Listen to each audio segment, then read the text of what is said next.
Okay, I thought I'd make another little update. So I've been riding the bike, it's been performing great. I'll tell you about the numbers and all the, amperage, everything when I'm ready. So I'm working on, I've been riding it, and the last thing, it's finally done, pretty much all done, except for, that's just a temporary, it's pretty much just tape. It's just a temporary little thing. It's got this Velcro to get in to plug in the battery and stuff, and the battery still just goes right there. But that's just temporary. I want to do fabric and then some resin, so like wrap it in like saran wrap and then little strips of fabric and then resin, and keep doing the resin and then smooth it and everything like you would a car, like doing Bondo and stuff, and make like hard panels for it. Well, it'll pretty much be just like I did there, except for it'll be hard, and there won't be all these wrinkles and stuff everywhere. It'll be form fit to it. And I'll put like strips of foam on each side of the controller before I do that, so that it has like a little cushion, little give room, and then just re-drill a hole for the key. But what I've been using it without the gauge cluster, because that was pretty much the final thing to make it really done. And so the gauge cluster wires are all there and ready to be hooked up, every one of them. So we've got the amp sensor reader, and the voltage, and then the 12 volt system going to the speedometer and the amp sensor. So this would be the amp sensor, right? So it gets two cords. It gets the other cord you saw up there with the little white end for the sensor, and then this is its power cord, which goes in with the same cord that's up there for the 12 volt. I could run it on the straight 72. It doesn't really matter which one I run it on. So, I could run on the 72 up there that's going for this. But here it is. This is for the just the volt reading, and I'm just going to run it independently. I'm not going to run that on that because I don't want it to, skewer the reading. I doubt that it really would. But I just would rather this not be on the 72 volt circuit while it's reading the amperage from the 72 volt circuit. I just feel like that might potentially mess up the readings. Probably won't, but... And then, like I said, this is just the voltmeter.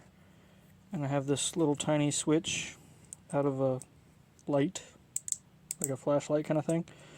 And that's just going to be the switch for it, because this is directly hooked in line with because there's no accessory output for this dang controller. There was none. No. So whenever I turn the controller off, the 12 volt system can still be on, and so can this voltmeter. So the 12 volt system already has its own switch, as I showed on the handlebars, which I've got to be honest, I absolutely hate. That switch flicks backwards from this switch.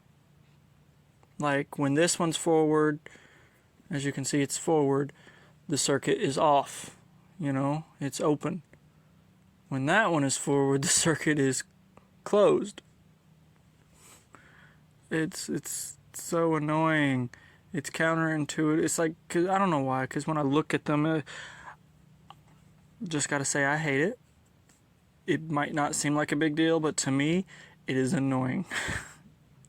I'm going to figure out a way to just route it through the freaking key switch somehow. And then just, I guess, take that whole, because that's the only reason that one's on that side of the handlebars, is that one switch. I have extra switches on that, but they're not hooked to anything yet until I need them. I might just end up taking that one off or leaving it on there for looks, I don't know. But I want to route the 12 volt on off through the key. The reason I didn't is because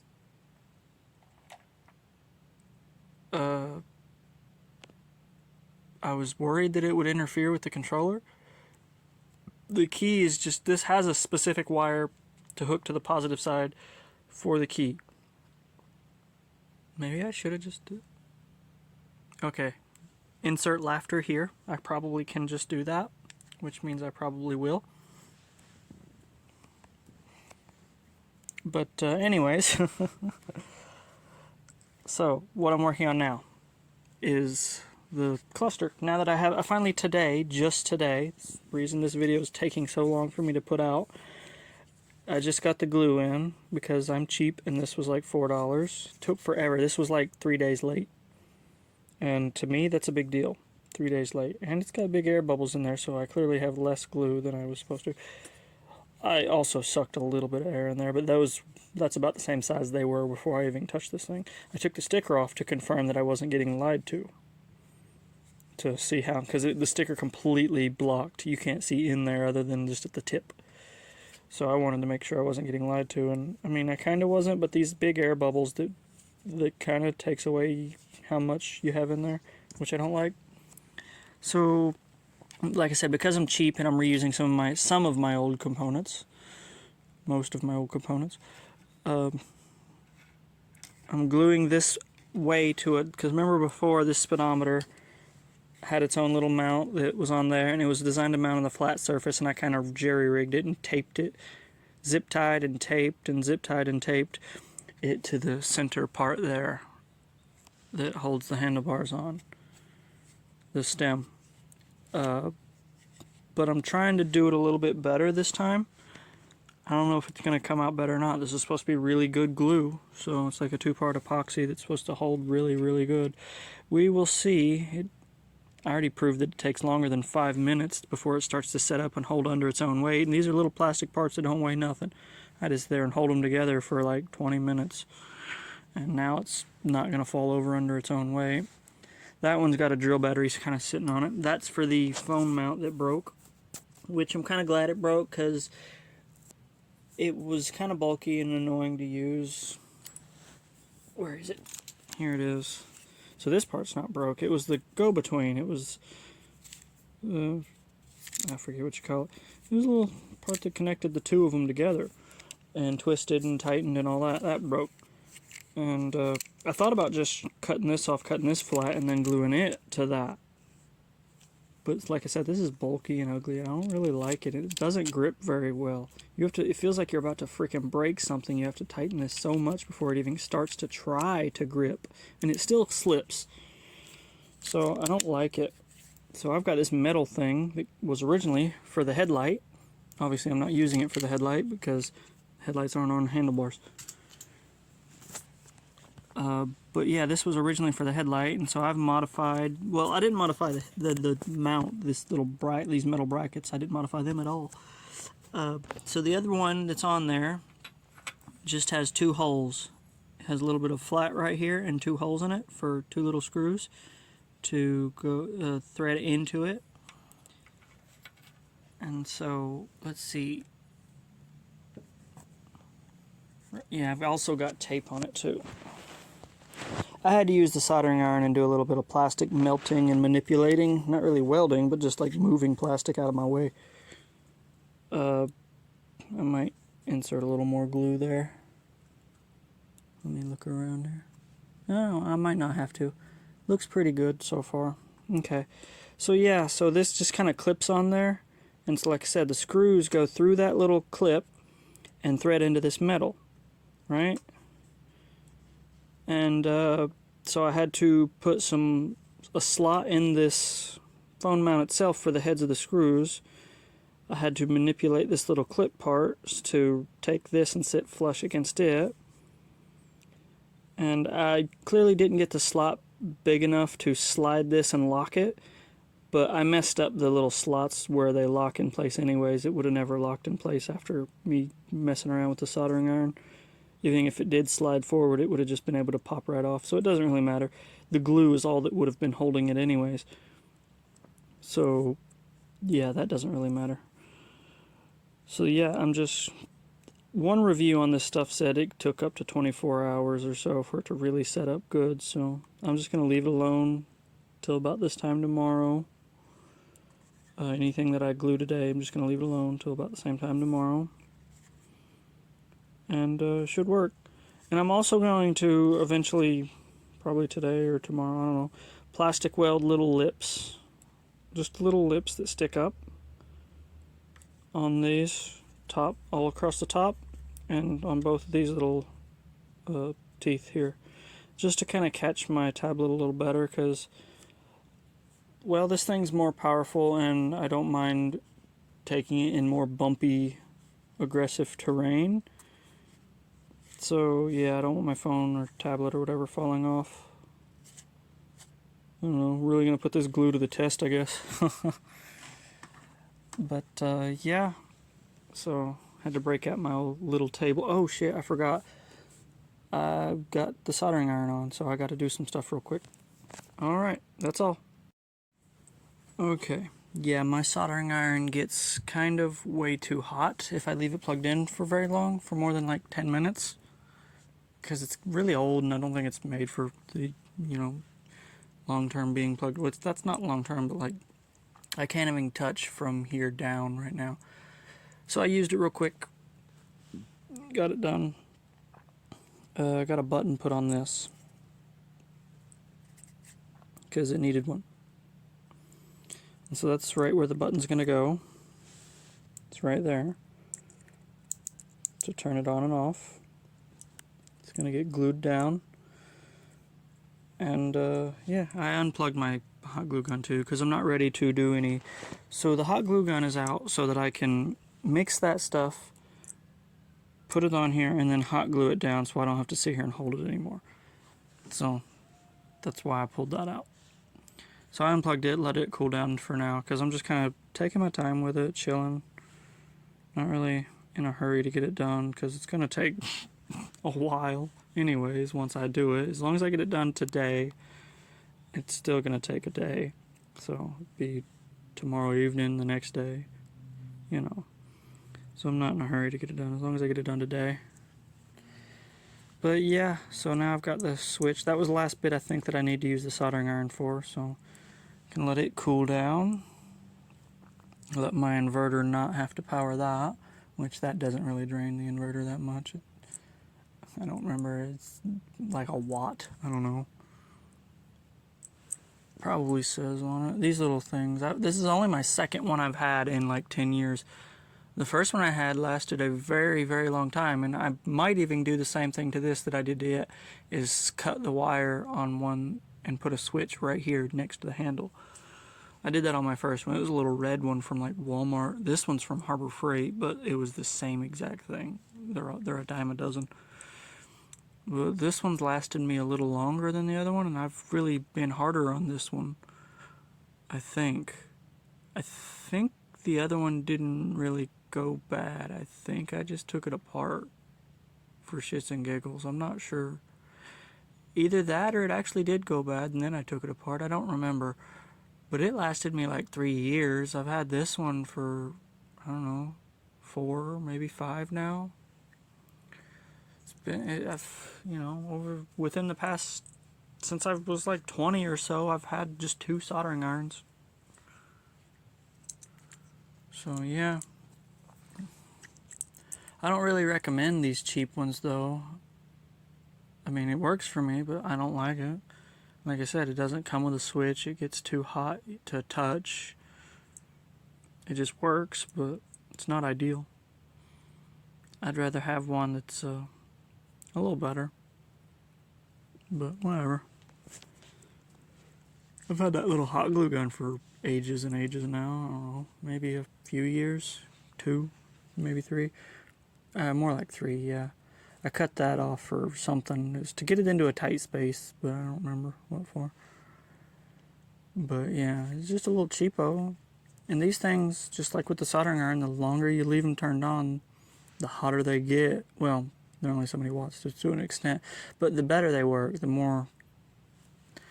Because if I want to use hot glue as a more permanent glue, I take a lighter to it and melt it, like catch it on fire and then drip it onto things because it will set up a little more permanent. And this will kind of almost get it that good just from leaving it plugged in for a while. You can also ruin these. My mother ruined one of these by leaving it plugged in all day, then realizing it and then unplugging it without like getting rid of the glue inside. So it set up and like melted inside. You couldn't. I tried.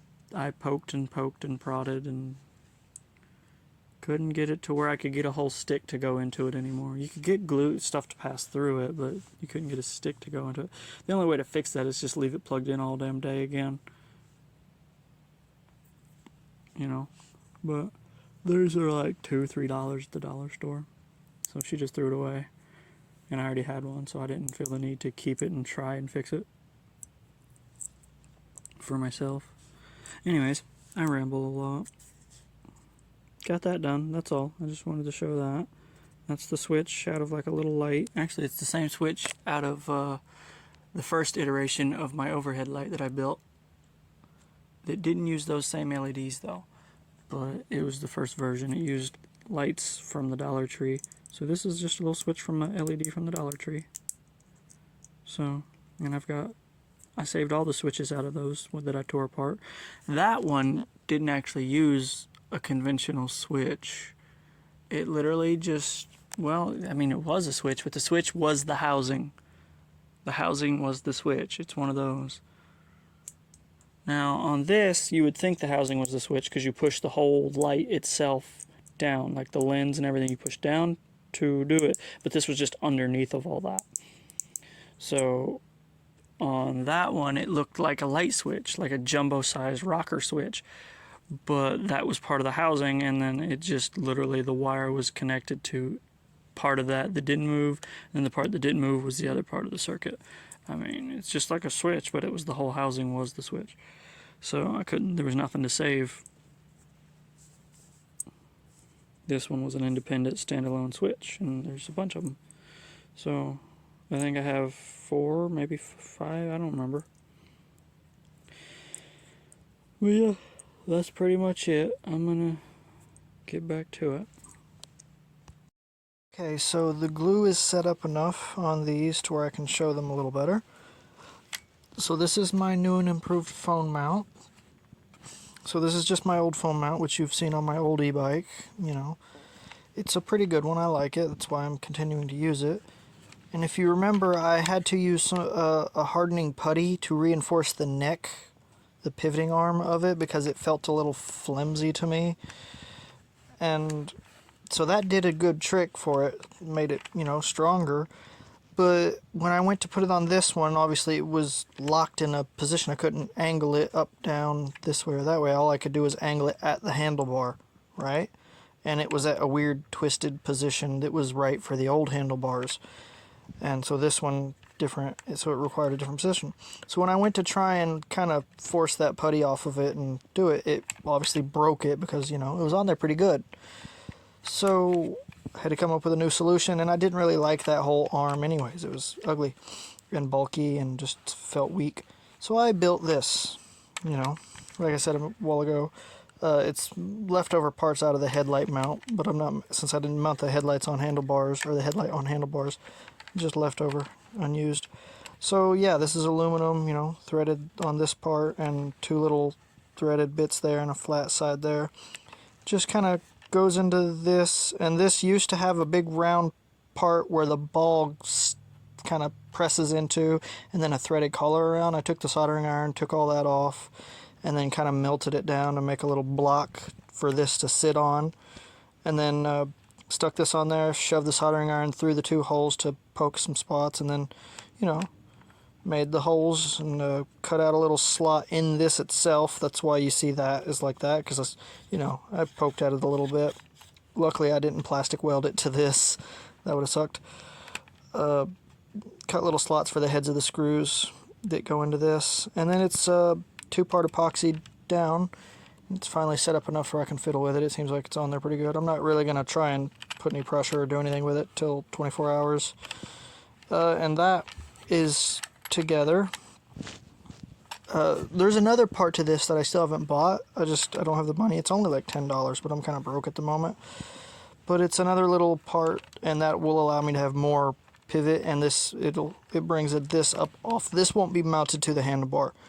It's like one of those bar extension pieces, but not the long one. So it's 2 little clamps that clamp to the handlebars on each side of the stem, but close to the stem, as close as I can get them. And then it's just a little faux plastic handlebar that's only about 4 inches long that goes between the 2 of those clamps. And those clamps stick out about 3 or 4 inches off my main handlebars. And then between them go the little faux 4-inch or so plastic handlebar. I think it's plastic. and then this goes on that. So this will be center mounted along with that. This will be above that slightly, or well, in front of it / above it. And then between the pivot point on that bar, I'll be able to angle, and then the pivot point where that piece connects to the handlebar, I'll be able to angle as well. So I'll have plenty of adjustment with that. And it's only like a cheap $10 part. It's like $9 some changes. You know, haven't got it yet. And now this, the glue is setting up good enough to where I can kind of move it around. This little gizmo here. Here, let me find a better way to hold this one-handed. Okay. So, as you can see, I put the button on there. This isn't really finished yet. It's all together. So the back on this is glued to it. As you can see, the glue around there. That cord I want to peel off. I put one on watch today. I just, like I said, don't have the money to get the right. I want a good ribbon cord that's a flush 90 degree. I couldn't find one that's a flush C, because this is C-type, unfortunately. I hate that this thing is C-type. That type of port is wasted on this. This doesn't need to be a C-type. This could be anything but a C-type. Like, C-type's too good for this. But whatever. So I couldn't find a flush 90 degree C-type that goes to male USB, but I did find one that is a flush mount, so it's virtually flat up against that goes back to another C-type, and then I found like a $1 and some change for a pack of 2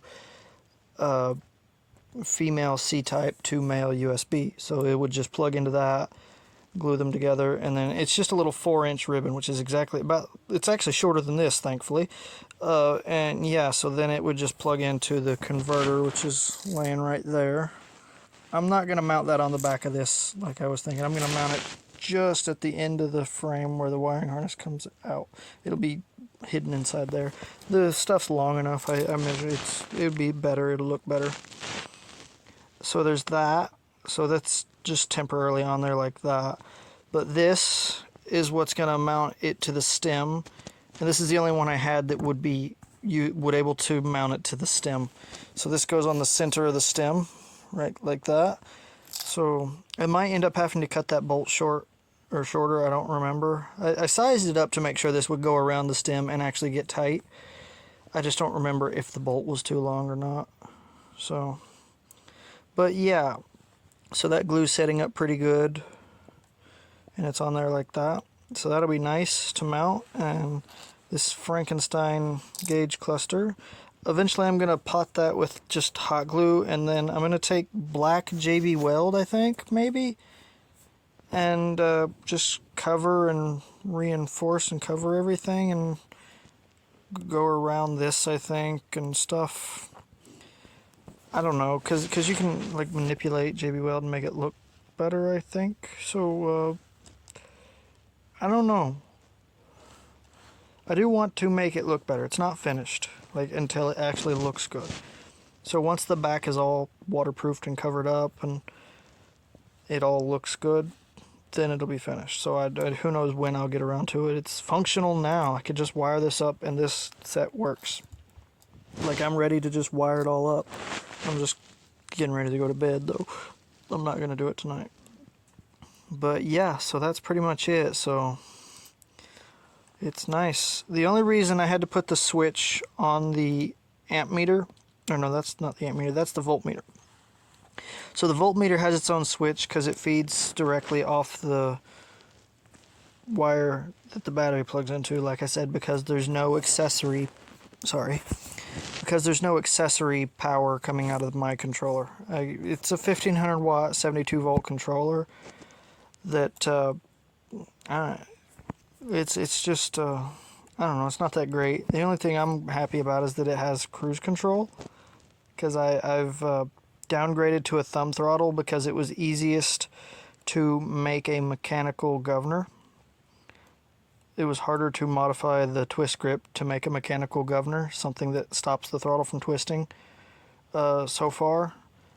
So on the throttle I have now, I have an adjustable mechanical governor with the thumb throttle. It's just like on a go-kart. It just kind of, you twist it to the thumb, so like the I'm sorry, I'm jumbling words, but like the thumb piece it hits the back of that. It's just a screw basically that hits the back of the part you're pushing with your thumb. And so when you twist it out, you can go further. You know, you twist it all the way out, you have full throttle. Twist it in, you know. And with the speedometer, you can fine tune and figure out. And what I'm going to do is I'm just going to twist it to 20 miles an hour, measure how much threads I need to cut off, and then cut them, and then thread it in at 20 miles an hour, and then glue it and lock the thread to where it can't come out. And that's because the whole arm that screw goes in is also on a pivot, so I can literally just pivot that whole screw over and have full throttle. And that's what I want to do, is I just want the two positions. I just want full throttle or 20 miles an hour. So, and then I have cruise control for anything in between if I want to cruise at a slower or higher, like that works. And so that's what I'm going to do on the throttle. I'll show that eventually. I mean, I think I have shown it. But yeah, so that's my gauge cluster I've been talking about and waiting on glue to get it done. And yeah, I've modified these digital readouts. So I had to cut off some of the plastic on the sides to get them to sit flush with each other. And then on the bottom of this one, I took the soldering iron and melted all that flush, and then took the file, which I took the file to everything I cut on. So yeah, so that's cut flush. The other side, like I said, that was on the other side, but it's cut flush. And then the little lip, like, see how you see the little lip here? That's cut off on both of them to where they can sit flush with each other. So, and I would have had them, I like symmetry. I wish they were both the same exact digital readout. I probably could have just well, the thing is, this one was $25. This one was only like $7 or less. I don't remember. But this one only reads volts. This one reads volts and amps, depending on which setting you have it on. It's got a little button on the back that I'm never going to fool with, because I've got I wanted to, so I didn't want to have to fool with it to press to read the amps and the volts. So I have a separate one so I can see them simultaneously. But yeah, I wish in a perfect world I would have had identical ones so that it was symmetry. But it's not, and it kind of bugs me, but it's okay. They sit right up against each other. They're glued up against each other, and they're glued flush at the bottom of this. And so that works pretty good. So yeah, I definitely recommend it. I remember this speedometer when I first bought it was like $13 or $14. Like I said, the watt meter was about, or the amp meter, the DC amp meter, that is a Hall sensor, I think it's called Hall Effect DC amp meter, or Hall Effect amp meter. It was about $25 or so, 24, I don't know. And like I said, this is just you could use any of them. I chose this square one because I planned on doing this.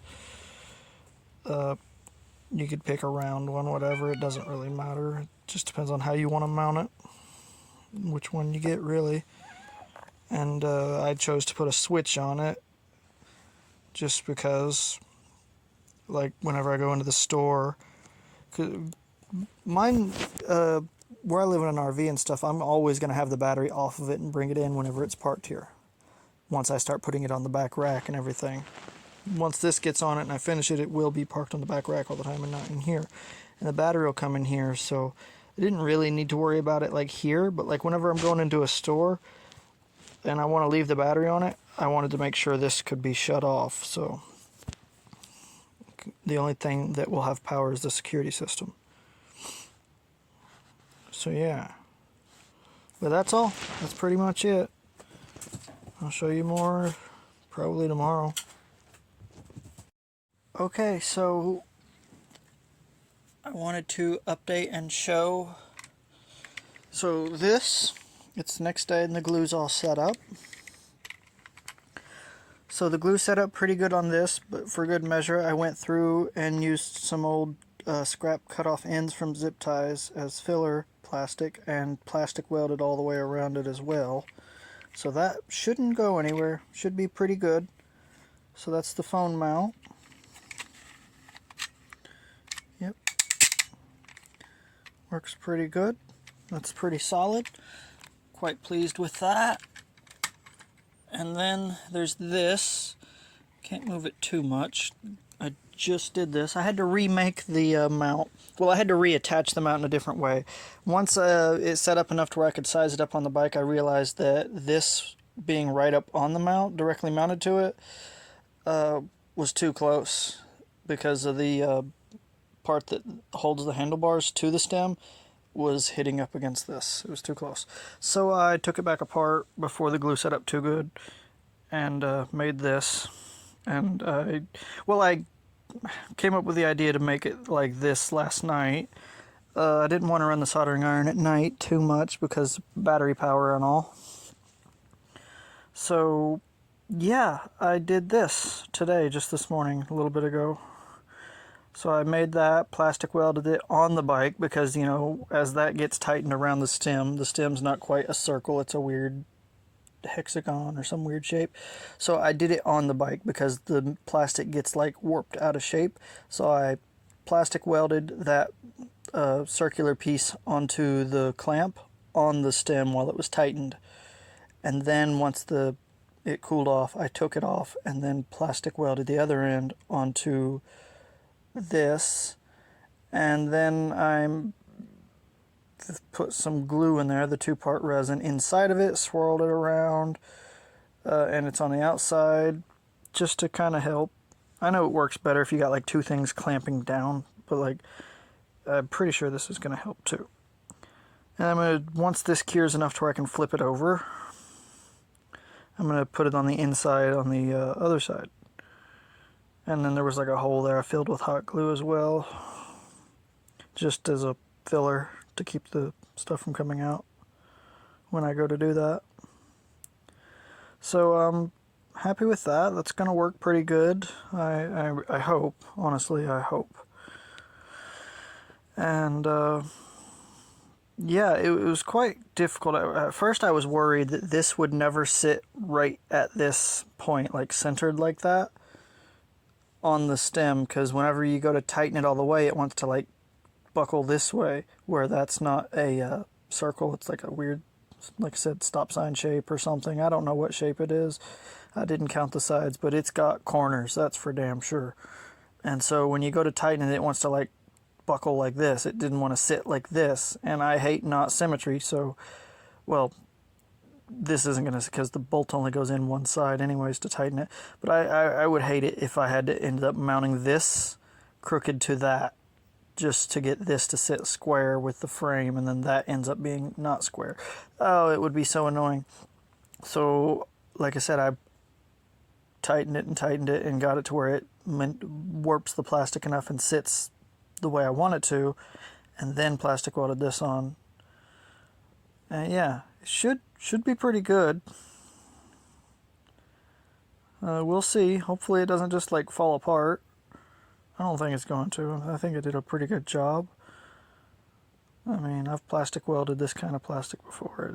It holds pretty good when I get done with it. You just got to make sure you do it good strong welds. And this was thick plastic too. So for the top, I didn't need any filler because there was a collar on this ring that was pretty thick and gave me plenty of filler.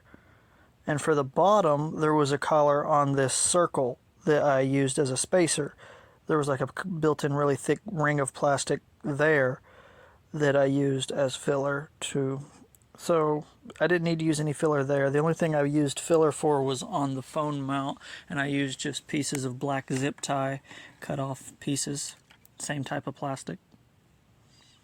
I save those for that sometimes, just for filler plastic for plastic welding. Works pretty good. So now I'm just waiting on that. Once that's done, and then I can flip it over into the other side, so it'll be tomorrow basically, tomorrow evening, and then I can go ahead and work on mounting it and boot it to the back of the RV, put it on the back rack, start cleaning this mess. Just kind of chilling right now. It's windy and cold out. Can't really do anything. Watch TV on my phone. But yeah, just waiting on glue to dry. That's all. So pretty much the next time you're gonna see anything will be outside on a good day. So I'll have everything mounted up. It'll all be fully charged, ready to...